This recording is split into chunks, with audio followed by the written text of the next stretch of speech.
Assalamualaikum warahmatullahi wabarakatuh.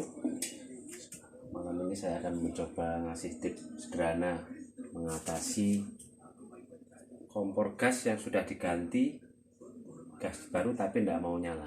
Coba kita cek. Cuma saja cepat saja tidak bisa.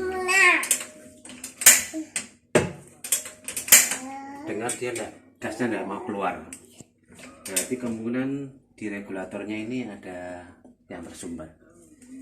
Cara paling sederhana, coba kita ketuk di regulatornya.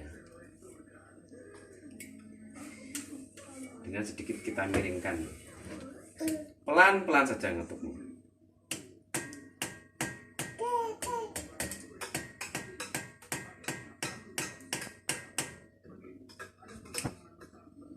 Oke, sudah.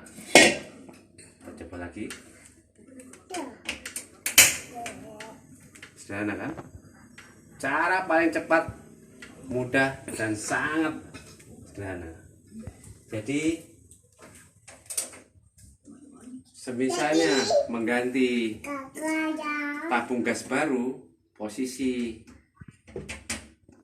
kita nyalakan dia nggak keluar api, maka langkah yang paling utama dan sangat mudah, regulator ini kita iringkan sedikit begini, terus kita ketuk pelan aja. Setelah diketuk baru kita coba lagi. Nyala toh. Oke, mudah-mudahan bermanfaat. Selamat malam. Assalamualaikum warahmatullahi wabarakatuh. Bye.